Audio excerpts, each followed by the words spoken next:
राधे राधे। अथ श्री कामदा एकादशी कथा।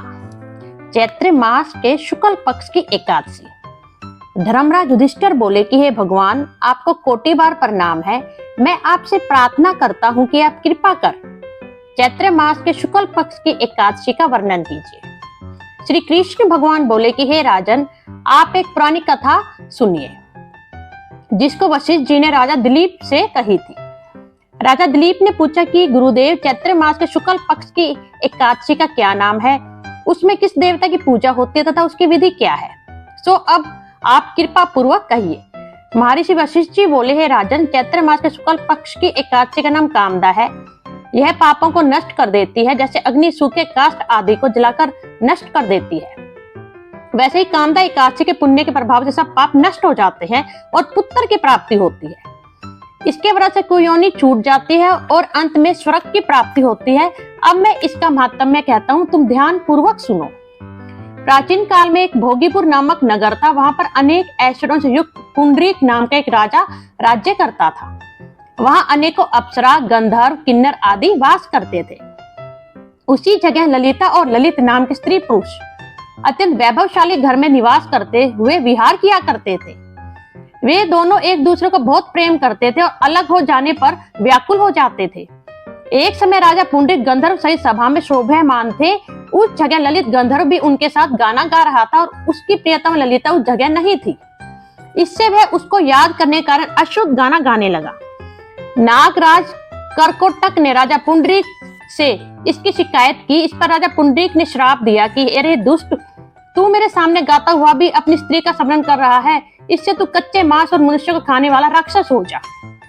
तू महापापी है, अपने कर्म का अब तू खुद फल भुगत। राजा पुंडरीक के श्राप से वह ललित गंधर्व उसी समय एक विकराल राक्षस हो गया। उसका मुख भयानक हो गया। उसके नेत्र सूर्य चंद्र के समान प्रदीप्त होने लगे। मुख से अग्नि निकलने लगी। उसकी नाक पर्वत की कंदरा के समान विशाल हो गई और गर्दन पहाड़ के समान लगने लगी। उसके सिर के बाल पर्वत पर उगते हुए वृक्षों के समान दिखाई देने लगे। उसकी भुजाएं 2-2 योजन लंबी हो गई। इस तरह उसका 8 योजन शरीर हो गया। राक्षस हो जाने पर उसको महान दुख मिलने लगा और अपने कर्म का वह फल भोगने लगा। जब ललिता को अपने प्रियतम ललित का ऐसा हाल मालूम हुआ तो वह बहुत दुखी हुई। वह सदैव अपने पति के उद्धार के लिए विचारने लगी कि मैं अब कहाँ जाऊं और क्या करूं। वह राक्षस घोर वरों में रहने लगा और अनेक प्रकार के पाप करने लगा। उसकी स्त्री ललिता भी उसके पीछे पीछे जाती और वह विलाप करती रहती। एक दिन वह अपने पति के पीछे पीछे घूमते घूमते विंध्याचल पर्वत पर चली गई। उसने उस जगह श्रृंगी ऋषि का आश्रम देखा। वह शीघ्र ही उस आश्रम के पास गई और महर्षि श्रृंगी के सम्मुख जाकर विनय करने लगी। उसे देखकर श्रृंगी ऋषि बोले कि हे सुभागे, तुम कौन हो और यहाँ किस लिए आई हो। ललिता बोली, हे मुनि, मैं वीर धनवा नामक गंधर्व की कन्या ललिता हूँ। मेरा पति राजा पुंडरीक के श्राप से एक भयानक राक्षस हो गया है। उससे मुझको महान दुख हो रहा है। आप उसे राक्षस योनि से छूटने का कोई श्रेष्ठ उपाय बतलाइए।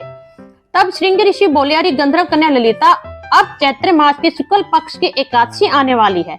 उसका नाम कामदा है। उसके व्रत करने से मनुष्य के समस्त पाप शीघ्र ही नष्ट हो जाते हैं।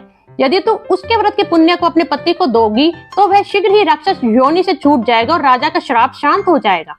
मुनि के ऐसे वचनों को सुनकर ललिता ने आनंद पूर्वक कामदा एकादशी का व्रत किया और द्वादशी के दिन ब्राह्मणों के सामने अपने व्रत का फल अपने पति को दे दिया और भगवान से प्रार्थना करने लगी, हे प्रभु, मैंने जो ये व्रत किया है उसका फल मेरे पति देव को मिले, जिससे वह राक्षस योनि शीघ्र से ही छूट के एक सुंदर गंधर्व में तब्दील हो जाए।